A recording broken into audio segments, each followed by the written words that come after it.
Magda adding value part for 2 minutes. So a lot of you in the audience I know, and I know you have credentials. Good for you. Awesome. For those of you who have just your ACC, or maybe you know somebody with just who has the ACC, or maybe you want to get all of your requirements for renewal done in one go because you're a very organized and mature human being. You're not going to email me in December saying, hey, Magda, help.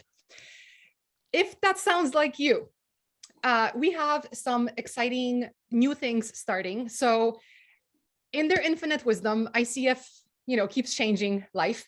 And sometimes it's confusing. Sometimes it just, every time it's inspirational in terms of helping us invent new stuff to meet the requirements and make them awesome. So in this particular case, there are some changes around accreditation levels, and the whole ACTP, ACSTH, all that is going away, and it's going to now be, one path to ACC, one path to PCC, one path to MCC. Happy days. So because these things are changing, we thought we would also take a look at how we do our electives, which, as you may recall, are 30-hour programs. We started about a year ago, a year and a half, something like that. And what we're going to experiment with is kind of expanding on those electives. So right now, you do coaching foundation with us, or you have your ACC, and then you can join Coacharya for advanced and mentored evaluation. Because of the ICF changes, we have to change our structure a tiny bit to make sure that we are, gelling with the requirements and whatnot. But what's cool about this is it opens up opportunity for us to rethink what advanced looks like. So instead of just having an advanced, what we're going to experiment with is advanced with a particular focus. So for example, I'm not sure if she's going to be in the panel today, but one of our lovely coaches, Pooja, is going to be doing an advanced program with a focus on organizational coaching. Our lovely Cindy, who, if any of you ever wanted to train with Cindy, this is a great opportunity for you to do it. Cindy is going to run a program that's technically advanced with a focus on executive coaching. So if you want to do executive coaching, you will have a chance to work with one of the best, if not the best, mentors on the planet, our lovely Cindy. And I'm saying this objectively as well as subjectively, because honestly, anyone in the audience, if you have trained with Cindy or interacted with her on mentored evaluation, please honestly, just in the chat, let us know whether I'm right or not, because I think I am. Cindy's freaking phenomenal. So she's doing this program that's going to be 30 hours of class time, plus depending on whether you want to do it as a continuing education, or if you want to do it as a requirement in lieu of advanced, so you can apply for your PCC, then there's going to be additional work, and it's going to be a 65-hour program for you. ICF now allows 50-50 synchronous, asynchronous learning. So for us, that means that we can have a 30-hour synchronous contact hour program, but the participants can use that, can do extra work, essentially, and get an evaluation, et cetera, meet all the requirements, and use that course either to renew credential or to get their next one. So it means more flexibility, and also means that you can, hang out with Cindy when you otherwise wouldn't get to. So to make a very, very long story short, if you ever want to train with Cindy, and or if you are an executive coach, there's going to be a program that we're starting that's 30 contact hours. It'll start at the end of April, and it'll be focused on executive coaching. There'll be another one with Pooja focused on organizational coaching. I know that Tracy, who we would have seen a lot too, will be doing one on wellness coaching later in the year.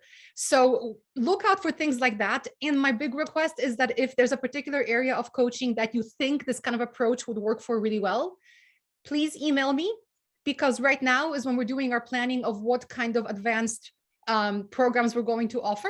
So if there's something that you really want to pursue, let me know and we can make it happen. Cool. All right. Great. This is Neha's fault. She told me to come. Thank you. Thank you. No, absolutely. Yeah, you're welcome, everyone. I got Magda here today. Yeah, I completely endorse what you said about Cindy. And these electives have been a dream for a long time, that we don't want to stick to the plain vanilla the ICF standards of just PCC and ACC. We want to incorporate multiple other things which people would like to learn, be it executive coaching, organizational coaching, systemic ontology, whatever it may be.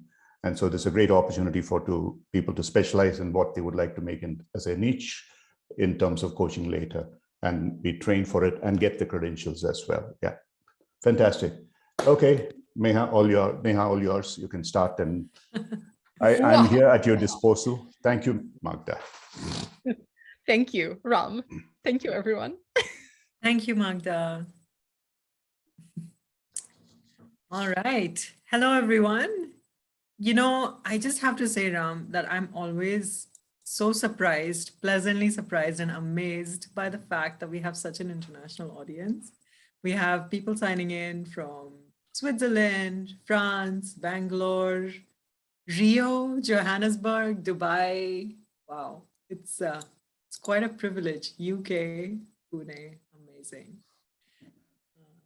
It's just beautiful to be here with all of you.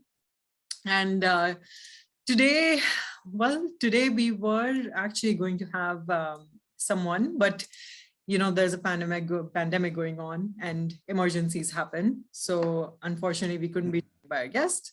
So you have me and Ram today to hang out with you, and we might be joined by another trainer a little bit later. But today we're going to be talking about shaping the corporate world, or shaping corporate culture through systemic team coaching. Ram, I'd love to hear from you, first of all, maybe even just, I'm sure everyone would like to know, what really is systemic coaching? Yeah, sure. Yeah, before that, I just want to apologize, and he apologized. Mahesh Medekar is the CHRO of Daimler in India. He was about to join, and just about an hour, 2 hours before when they were scheduled to start, his family, wife and son were affected. His daughter fell ill with COVID as well. So he just couldn't do anything but to sort of stay with her. And so sincere apologies that he's not here, but we would have him another day. One of the things I really wanted to sort of bring out is that the systemic coaching is not just a mere theory. It's something that is seriously application oriented. And in Daimler, Mahesh and his cohort, they're actually applying the systemic work to various levels of management. So I really wanted him to speak about it. But anyway, we've talked today with Neha about some of the things that we are doing with systemic coaching and what are the trends, what is happening. I have spoken in the past as well. I just want to start with a conversation that I had recently, a few days ago, with Peter Hawkins, my mentor, and who is one of the gurus of the systemic concept.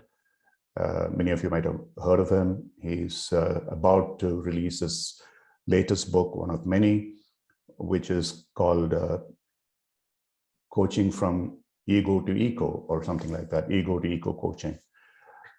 It's all about climate change and stuff like that, how we can get over the blind spots that we have to understand and be aware of what's happening around us and to be able to do something about it. And we have invited him. And so in one of the future webinars, he would be participating here along with probably a few others in that group, Eve Turner and others, hopefully. So when we started talking about various things, I was asking Peter, hey, and Peter was telling me that, look, and it's something very similar to me in terms of, yeah, at some point in time, we would like to do something, maybe, I wouldn't say more meaningful, whatever we are doing now is extremely meaningful, but something of much broader significance than just working with moving into credentials and something which perhaps could create a much larger movement, inspiration, and stuff like that. In a way, for me, the torchbearer for that and the standard is Otto Scharmer and his theory.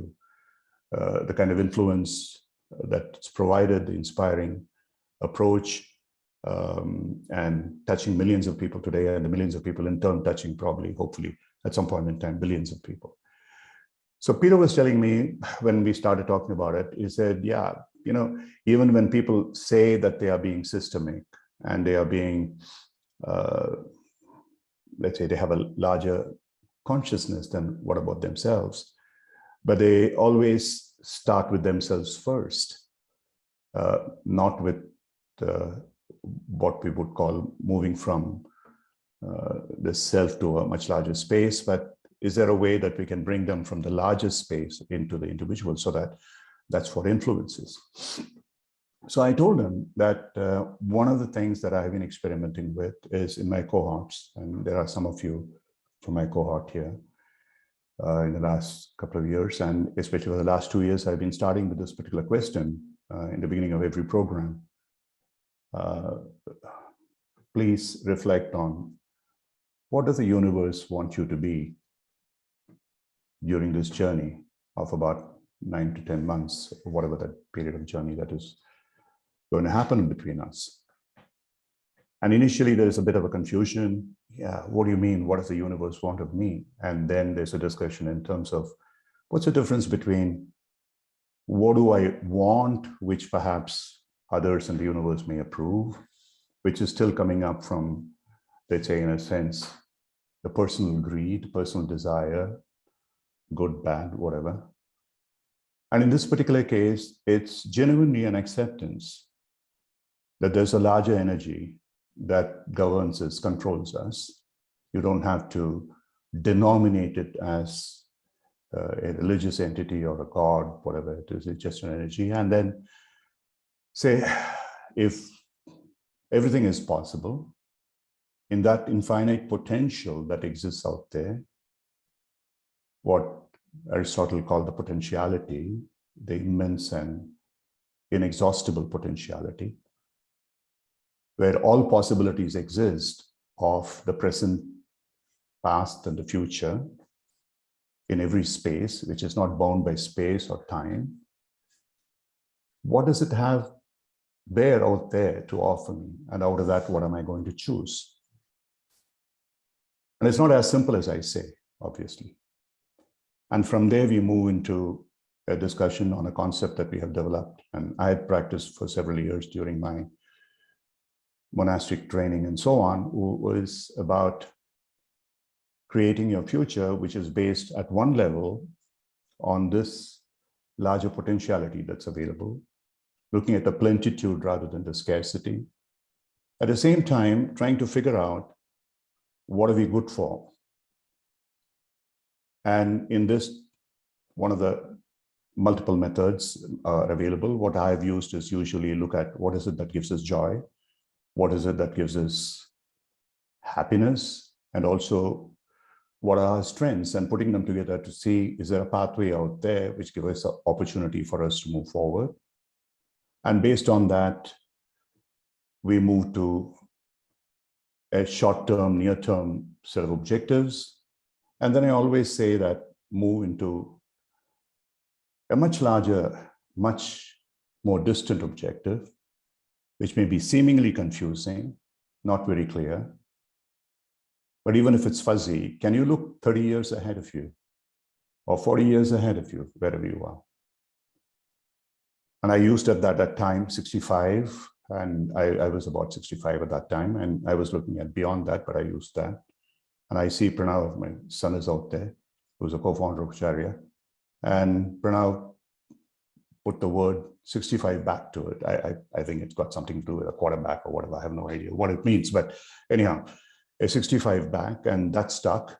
And so we call it a 65 back process, where you visualize in a totality, in a much larger holistic space of beyond just purely the power and wealth that we normally aspire, which is what I was aspiring to throughout my career and my first 50 years of my life, to other things which are extremely important to us. Health to start with, relationships, serving other people, things which are joyful, learning, and a larger spiritual purpose, etc. So many of you who've been through my cohorts and some of the other work that we have done on Create Your Future know this. So the reason why I'm saying it is, with the Create Your Future, you create a vision for the future, which is kind of a legacy that you want to leave and you want to live. becomes your purpose, you already establish something that you would like to do with your connection of your passion and your strengths. You have some short-term goals and you have this future, and you walk back from the future to about the same period as your short-term goals, which is about 3 to 5 years. And you'll find invariably, if you're honest with yourself, gaps. So fulfilling the gaps becomes your intent, and you creatively visualize it. There are multiple processes we teach.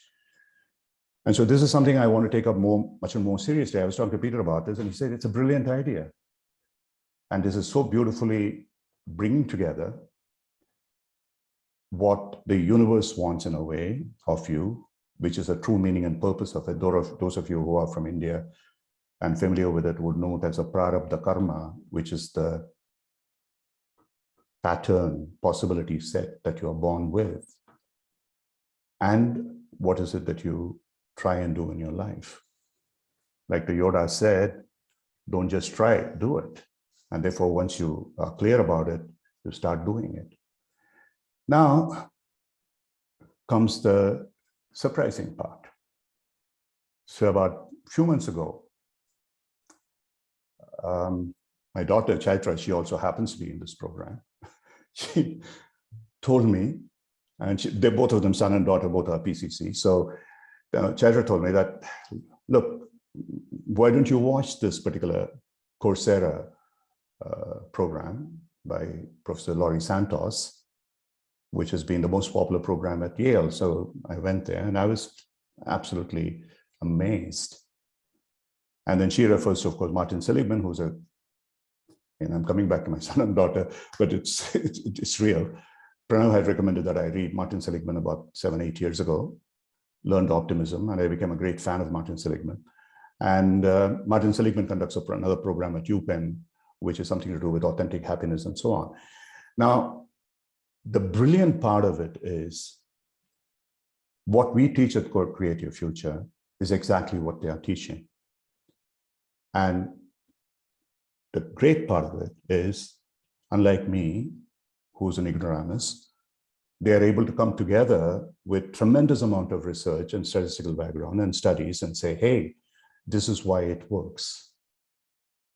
So Martin Seligman has some very, very simple tests on his website. You can go to Authentic Happiness or Martin Seligman, UPenn, wherever you want to go. Please, I seriously advise every one of you to take that. One is called PERMA, which is PERMA, whatever it stands for. It's about happiness. And the other is what is called significant strengths. And then there's somewhere there, which is exactly what we do in Create Your Future. You get this bunch, which is your happiness creation factors, triggers. On the other side, you have strengths, and coming together, they create the pathways that you can follow. What are the opportunities? So I would like to start from there, because that is what, in a sense, any systemic approach does. The systemic approach is not just about ourselves. Neha, you asked me, so sorry, it took me about 10 minutes to get to the point. But the point is, the systemic approach is not really about yourself. The systemic approach is about you living in this world, this universe, amongst other people, influenced by them, constantly interacting with them.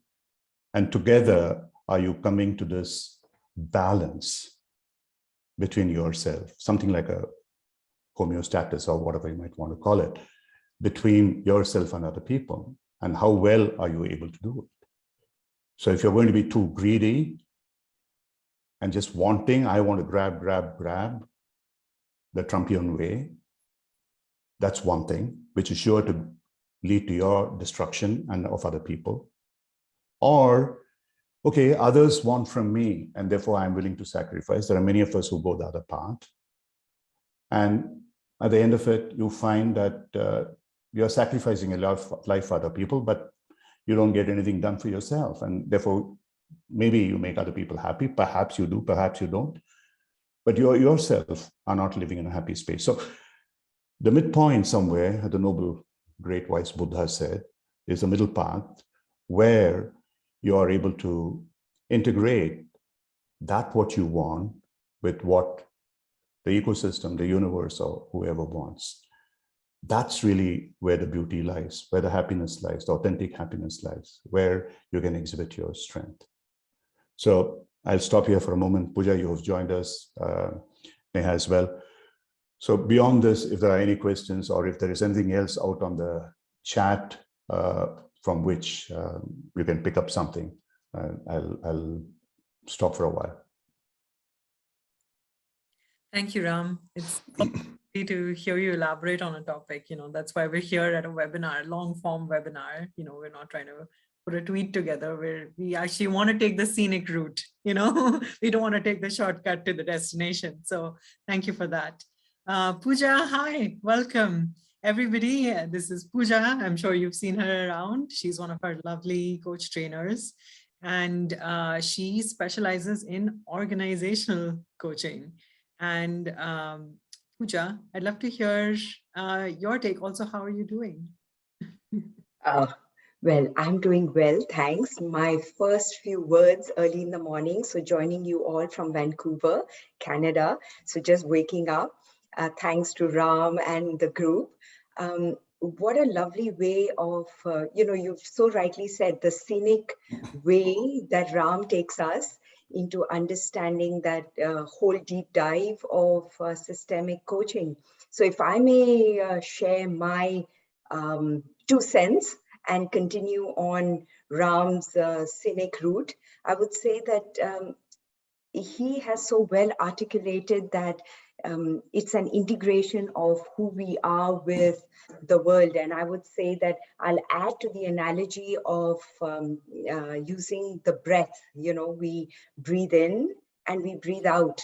So what is the system doing for us, and how do we contribute to that system? And that is that breathe in and the breathing out. So as a coach, as people within any system, whether it is an organizational system, a family system, or we work within so many multitudes of systems, but coming from, let's say, the organizational lens, my focus has always been that success, and when Ram says happiness, is about how the system is working for you and how you work within and for that system. So it's that breathing in and breathing out. I'll stop there and let the conversation bubble. Thank you, Pooja. Thanks a lot. That's lovely. So since we are talking about organizational, systemic coaching, but within the context of an organization, I'm curious to know what do you feel is going on these days? Like if you were to, put your fingers on the pulse of organizations and corporate culture these days, like what is it that you would sense, and what is coming up in these like uncertain times? So much is changing.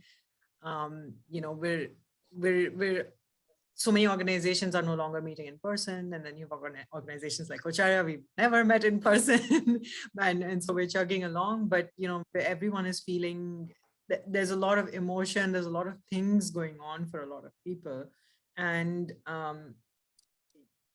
there's some fragmentation, there's all these things. But how are you experiencing this? What's your take on it, and where does systemic coaching kind of play into that?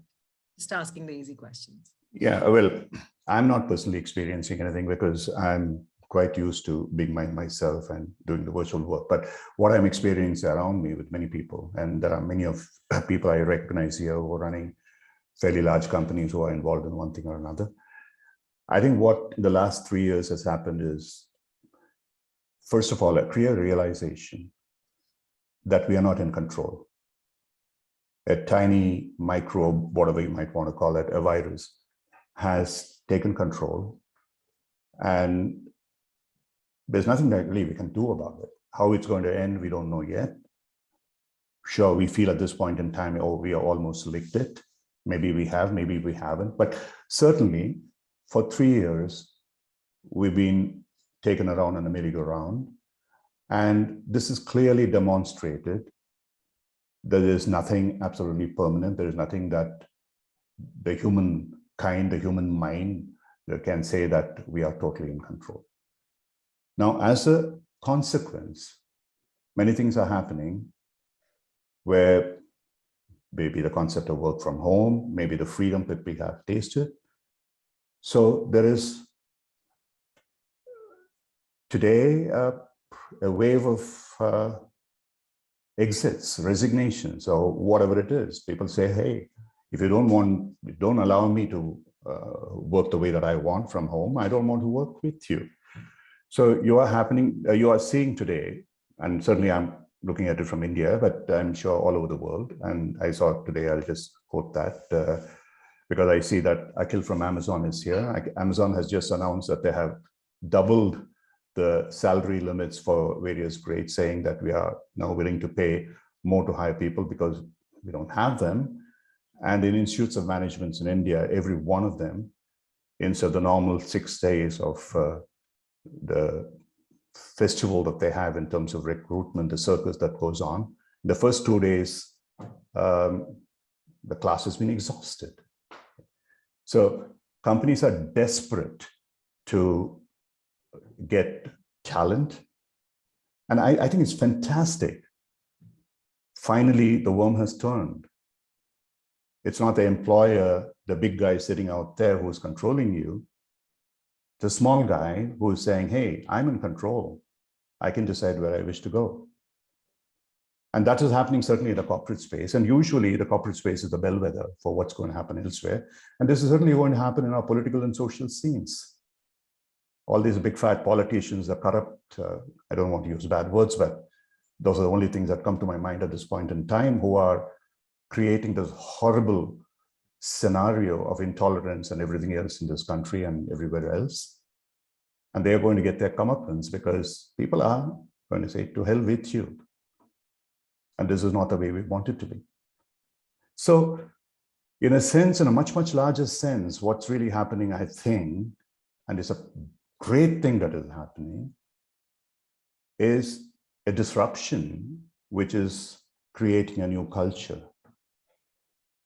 And it's no longer about the changes. I mean, earlier we used to talk about VUCA and this, that, whatever fancy terms, but change is permanent. Every day is a change. There's nothing certain for tomorrow. And that's how really our life was envisaged by the great scriptures. But you don't know, Buddha talked about breath. You don't even know when if the next exhalation, it stops and there is no inhalation. That's it. Thank you, bye-bye. And you either get burnt or you get buried or whatever happens to you. So that could quite possibly happen even when I'm speaking. I don't want to be morbid, but the point is that it's certainly a reality, and that we are realizing more and more. And therefore, if you want to live a life to the full, if you want to live a life in the present moment, the only way that we can live it is systemically. And to me, systemic in that sense equals spirituality. And it truly is spirituality, because you're really talking not just about yourself, you're talking about all that is around you, not just your family, but a much larger community, much larger ecosystem, the climate and everything else. And so the systemic approach is not just 1, 2, or 3 circles. It's an ever expanding circle. You start with the individual, then you might come into groups and teams, and you might come into minor communities, and you might come into a larger institution, then you can come into the ecosystem, and ultimately it might be the ever expanding universe. The universe is constantly expanding, as we know now. So that's really the totality of the concept of the system. Now, the question really is, I'm not going to be able to sit there like the Buddha or the Ramana or the Ramakrishna, or maybe like the way that Jesus lived his life. But in my own way, with my feet on the earth, but my head perhaps in the clouds, is there a way that I can integrate the two? And I do believe that in a very simple way, and I'm here borrowing from some of the stuff that Professor Laurie Santos and Martin Seligman and others are saying, and what we know from our scriptural work as well. Can we be good to each other? Can we be respectful? Can we be loving? Can we be compassionate? The words that the Dalai Lama uses. And is it very difficult? And very surprisingly, those of you who might have probably gone through Laurie Santos's this program in Yale, which is, I believe, the most popular and the highest attended program in Yale for 2 centuries or whatever. The words that she uses are, which many people till about a few years ago, they said, what mumbo jumbo, what nonsense. Kindness, gratitude, acceptance, love, compassion. And these are to graduate students in Yale Business School and others. And these are guys who are looking at 100,000, 150,000 salaries as soon as they leave. And she says, that's not going to satisfy you, buddies. Okay. And she shows statistics in the US. If you have a $70,000 salary, that's where your satisfaction ends. After that, it's greed. So if you get a job for 100,000, within 6 months, you are going to think, I want 150. And if you get 150, I want 250. And these are shown by statistical evidence. And if you think your likes and dislikes on Instagram and social media, Facebook, or whatever it is going to make your life, that's a whole lot of another BS. And first of all, there's a decremental satisfaction when these things happen. And second of all, there's clear evidence to show that what we think is going to bring us happiness has nothing to do with what really brings us happiness. Material acquisitions, things like my power, my position, my wealth, and all that kind of a stuff. We think that if we get there, we are going to be so much happier. And if I don't, I'm going to be here. Actually, she is able to show evidence, and it's surprising, it shocked me, and all of you should actually see it for yourself, that whether you achieve it, don't achieve it, whatever happens, it's all within a very small range. There's hardly any difference.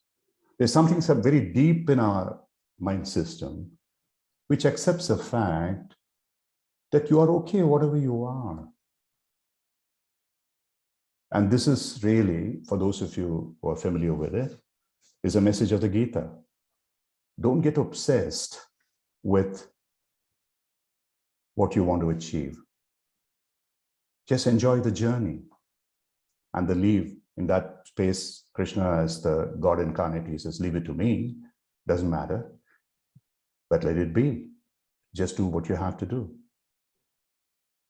So I think in another sense, that is what it is. So, I mean, putting it slightly in a different perspective, one of the things that we do in our programs these days is try and tell you, coaching is not anything mystical. It's not any kind of a rocket science. You're all practicing it, every one of you, as leaders or mothers or parents or whatever, every day. You have a clear intent to do something. And in order to get it done, especially if you're interacting with somebody else, you have to build up a relationship with them. You have to communicate with them in some way. You have to understand their emotional states and so on. And then eventually, both you and the other person create a certain awareness, understanding, and then you move into action. And that's what coaching is about. It's about the stages of an initial intent creation. It's about the stage of building a relationship. It's a stage of communication. And finally, it's about a stage of creating awareness and action and anchoring it. That is all there is to it in coaching. And let's say if you're a corporate leader, in every meeting, which you're already quite familiar with, if you're doing it well, you certainly go with a specific intent. You go with an agenda. What are we going to discuss? Why are we going to discuss? And how we do know at the end of it that we are going to have a successful meeting or not? And what's going to be challenging in terms of what we are trying to achieve? And that's really what the contracting and coaching means. And then as you discuss with one another, you are empathetic, you are curious, you are generative, trying towards getting the right thing that you've decided. And that is all about building relationship and communication. And then you create awareness of what are the things that are blocking us. And then you work towards what needs to be done. So if you are trained the right way in management, like I was in my alma mater for work, which was Unilever, that automatically comes to you. The other day I was in something, I was mentioning this, and Magda said, what are you talking about? Which world do you come from? Anyway, but that's a world I come from. Something like Unilever, where this was our staple. This is what we were taught. How do you run a meeting? If you are able to get that right, and then if you work with your subordinate in a way that there is an empathetic, generative conversation that's about a performance review, and you don't do it once a year, you do multiple times a year, 6 times a year, whatever times a year, and you ask them, okay, what did we agree together? What you think you have done, and then add my 2 bits to it, and then say, what can I do to help you do better, do differently? These are very, very simple things which can create a coaching culture in an organization. And the moment you start doing it, you automatically create the potential for leadership. So it aligns, becomes congruent with leadership development. That's all really you have to do. And that's a systemic approach, because you're working with a group of people, and what you have at interest is a larger system, the organization, as well as the larger group, the group of people that you're working with. You don't need to do anything differently. So again, I'll stop here. If there are any questions that are coming up, any questions coming up for either of you. Thank you, Ram. Pooja, is there anything you would like to add, or anything you would like to chip in? Sure. I was busy trying to respond to one of our participants' question, which is so relevant around a systemic lens within organizational coaching. And I would reiterate what Ram said, that COVID, in my assessment, has been the biggest catalyst needed within the organizational scene. It has given rise to what is working for individuals, because now they know that they can work and contribute in a different scenario, and businesses are needing to rejig, rework their business models.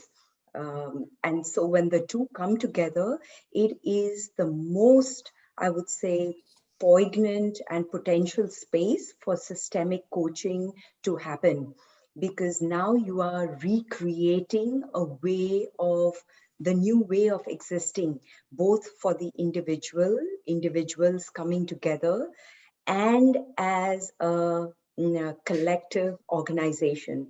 So this is such a, let's say, it's like clay on a sculptor's wheel.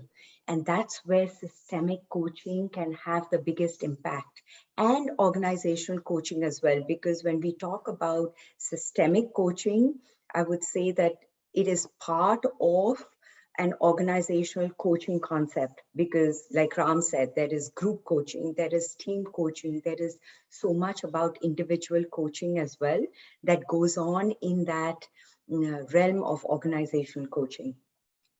So absolutely great time for organizations to look at how coaching will take them to the next level, whether organizations like Amazon and all forward-looking institutions, how do they leverage the individual values and what they're looking forward to, and what an organization needs. So, both of the bottom lines have to come together. No better place than coaching and the systemic organizational lens. That's great, Pooja. I love that you call COVID a catalyst. First of all, I think that's such an interesting reframe, an interesting way to look at how it has affected all of us, but also just the corporate world.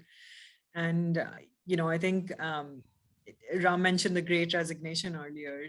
How it's just not enough. It's just simply not enough to have a consistent paycheck.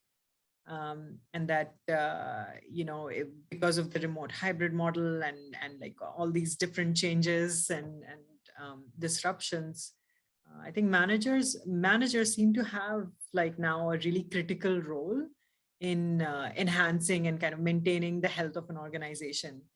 To like kind of foster a sense of belongingness, have a shared vision, and if that if that isn't really there, then people tend to leave pretty quickly. Is what I'm also noticing just around me. You know, I live in Gurgaon. It's a corporate hub here, and I'm noticing that in my peer groups as well. So, in terms of practicality, you know, how does one start to apply these principles or get the conversation going in a corporate setting? You know, as a manager, say, how do we begin to address these things? How do we start the conversation on these things if it hasn't yet? If I was to jump in on this, I would say that in my experience, where the work I do is supporting individuals in promoting their careers. And so it seems to be a very individualistic lens that you want to enhance your career, but essentially within an organization, it isn't. It is a systemic approach. So it's not just what you want, but it is what the organization needs. And how do you create that need for what is the value you bring? So if I use that as an example, I would say that wherever the person is in the organization, to first trust that you are at a vantage point and to discover what is that vantage point. You may not be a manager, you may just be an employee, but I think every individual is a leader. You lead the work you do, you lead your individual career, etc. So yes, at a very strategic level, if an organization has to be impacted as a culture, it needs to begin from the top. And those who, you know, the senior leadership needs to really understand, experience, and impact through coaching. But I would say that that's not a battle lost if we don't have that vantage and we are not there. Wherever we are, be the change you want to see in the world, and wherever you may be, you can bring about that shift in what is the value you are creating and figure out a way to impact the organization and have the co-creation, so to say. So, Ram, what are your thoughts? Yeah, Gopal has made a comment here, and I remember recently I was reading some research work on meaning of work and satisfaction at work. And one of the things that came up, they did a survey with multiple people in an organization. And there was this person in a hospital who was like a cleaner. And the way that person, he or she, expressed herself was that when I clean up the room and I do all this work, I'm not thinking about just my job is to clean and leave it like this, but what is the impact that it's going to have on the patient? What is the impact it's going to have on the environment? What's the impact that it's going to have on the hospital and the way things are done in a larger way?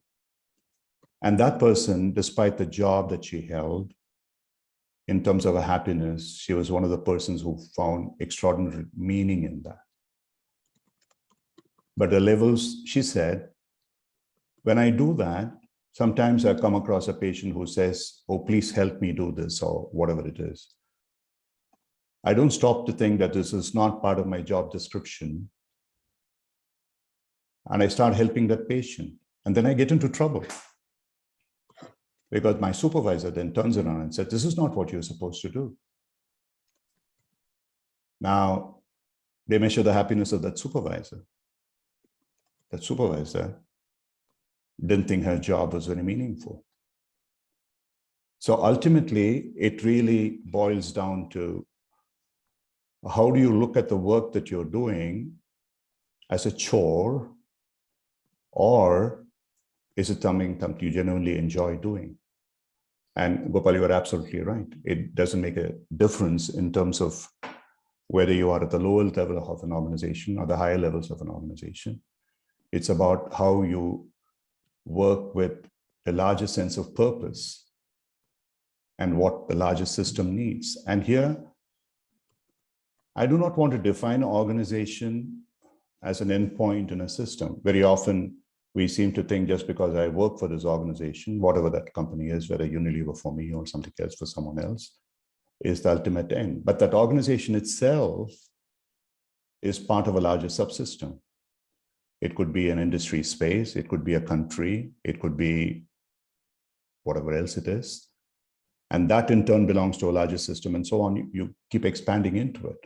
So unless we are conscious of it, how are we, even as an organization, how are we impacting people and how those people impact us? And which is what in systemic approach we call the larger system of stakeholders who are from future back. That means they could be our potential customers in future, potential stakeholders in the future, or outside in, that may not be within the organization, interacting with the organization, but could be somewhere else.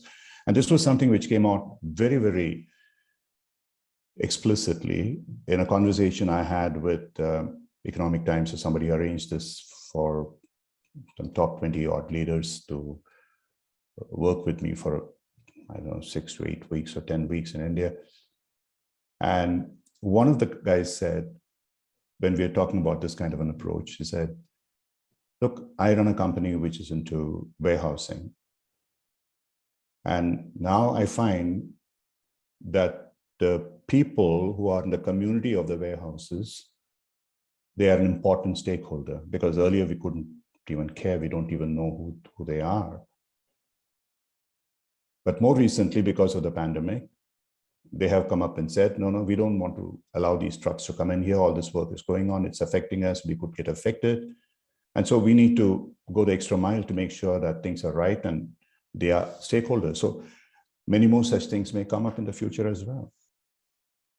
And for many companies, the blue ocean strategy in terms of what is going to be in the longer term, who are going to be our clients. So in some ways, if we look at the systemic approach in a much more planned way in terms of stakeholders of the future, not merely about what we had in the past and what we have now, and people who much outside that system, many more layers beyond that. And that becomes congruent with what is called the scenario planning.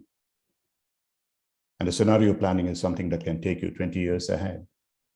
And there are many very famous companies in the world, Royal Shell, for example, and many other companies which have practiced scenario planning for a long time.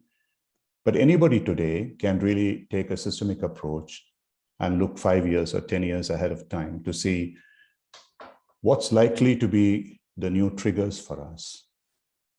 All that you really need to do is to talk to more stakeholders who may not be today your stakeholders, but who may potentially be your stakeholders in the future.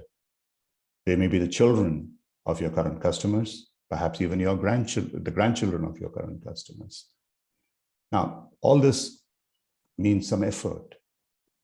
But for many companies, this is going to be the differential that is going to make them either successful or failures.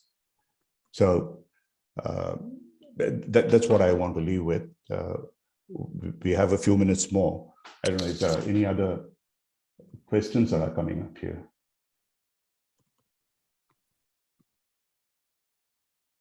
Coacharya, you wrote something in the chat, which is, so the next question is, given we have this space, what is your readiness to influence the system for mutual success? Are you referring to, wherever you are in the organization, what we were talking about earlier, that you have the power to affect change, or to just start wherever you are? And just consider that question as to what is your readiness to? Yes, and it's both the readiness in terms of skills and the readiness in terms of your own approach and thinking.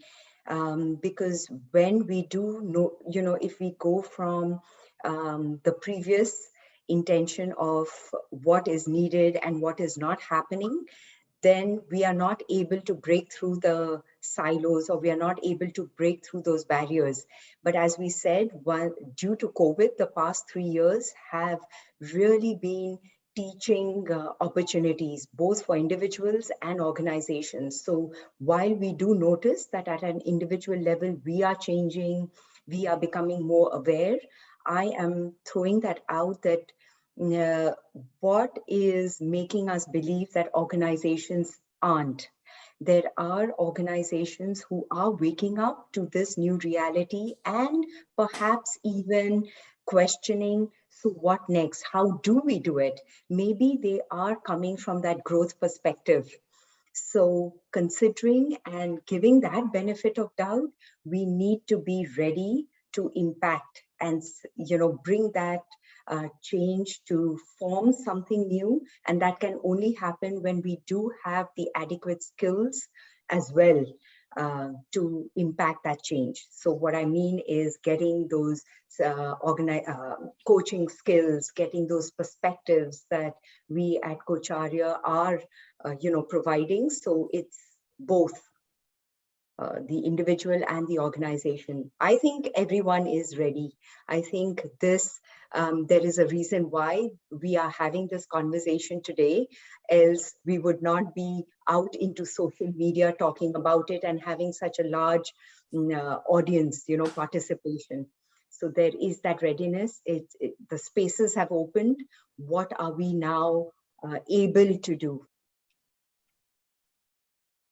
Yeah, you're right. I mean, certainly there does seem to be that movement and that shift. And that's why we have people like Akhil, here in the audience. We have, we were going to have Mahesh here, and it's clear that people are waking up to that. Now, when we're talking about, how can I make a change? Is that already a flawed thinking? Because if we're talking about systemic change, doesn't it go deeper than that? How can we as individuals affect that? I mean, the collective is made up of individuals, but you see where I'm going with this? I'm not too sure, but what's coming up for me is, I think what Ram and we've been talking about, that it's about working on oneself too and paying attention. It is, again, I go back to the initial analogy of breathe in, breathe out. It isn't just one exhale and it isn't just one breathing in. It is that constant paying attention to how is the universe, the system in which we are operating, changing with every impact we are making. And I see you closing your eyes, and that's that introspection as well as the impact that needs to happen concurrently. In coaching, we talk about presence, we talk about listening. Ram talked about the 3 levels, Otto Scharmer's ways of listening, and that is the core. Are we listening from an open mind as well as an open will and everything in between? Because that's when we are impacting and co-creating. Co-creating means we are transforming together with the system. It doesn't mean we are static and we are, creative best. It means that we are transforming with the system. So how do we move that along? How do we move that dial along that works for both? Beautifully put, Pooja. Thank you for that. Thank you for also catching my question. I was kind of, I wasn't aiming very well, but you caught it anyway. So I really appreciate that. And you talked about readiness, right? And then you also said that you think that we're all ready, which sounds really hopeful and beautiful. But at the same time, when you talked about readiness and having certain skills, to develop and to hone in order to, participate in the systemic change, what are some of those skills and how can we be better, even if we are ready? So my easy answer is coaching. My easy answer is coaching competencies. When I say we are ready, we would not be thinking, when I get the opportunity to train a cohort, I know that there is that readiness, because there wouldn't be the question and no one would be ready to invest their time, energy, resources to think about, so what is this whole area of coaching. So today we are spending 1 hour together. This is a proof of readiness. What is then needed is the deeper dive, both into the art and what I call art and science of coaching.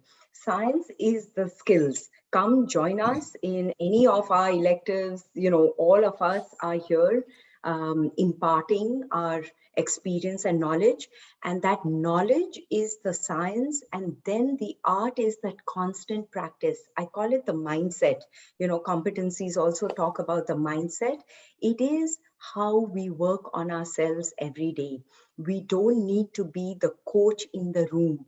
We need to be listening like a coach. So the coach approach, the big C, the small C's in all our organizations, in mine as well, we say, are you doing big C coaching? Are you doing small C coaching? And all of that creates an organization that is listening to each other. So that's the skill that I talk about. Thanks, Pooja. Is there anything you would like to add, Ram, above and beyond that? What are some of the skills that we need in order to be ready for this kind of change? And how can we develop them?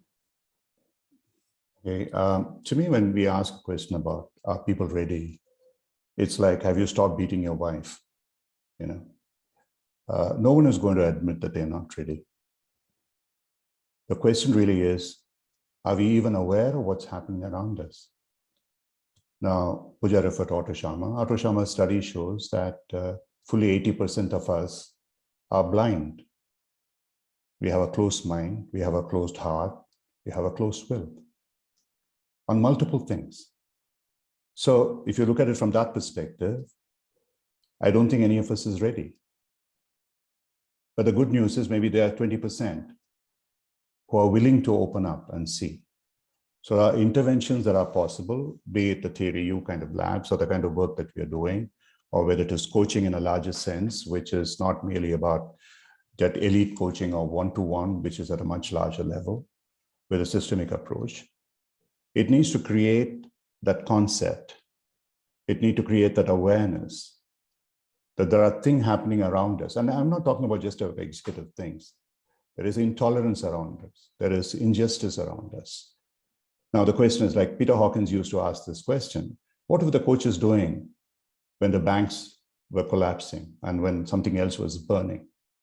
The same question. In every one of our countries, there are things which are happening which are horribly wrong. So what are we doing? If we are truly ready, we would rise up against that. Are we?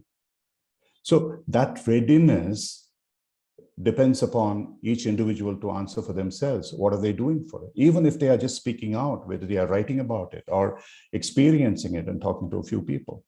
But most of us would rather be safe in our cocoons and be comfortable with that. And we would be unwilling to upset the environment around us. And that's really the danger, because that is going to affect you any which way. The intolerance between one religion and another will then spill over to intolerance within groups of people within that religion and within that group and so on and so forth, till the intolerance and the hatred is going to take over. The only answer to that is tolerance, compassion, love, etc. Is that something that we are able to promote in a systemic way, in a spiritual way? It is really a measure of our readiness. And to be very honest, I don't know. I mean, Pooja is optimistic. I'm not. Today, if I look around the situation around me, yeah, surely something needs to happen. But is that happening? If each one of us sort of makes our effort, maybe something will happen, which is why people like Otto Sharma are doing what they are doing. Whatever we are doing in these kind of webinars is to promote that need for something to open up our minds and so on and so forth. So I'll just leave it here. We are just about on top of the hour. I want to just add one point to what Ram just said. What occurred for me while he was saying that is, even to find a voice, and how do we say what we really want to say, is is a coaching skill.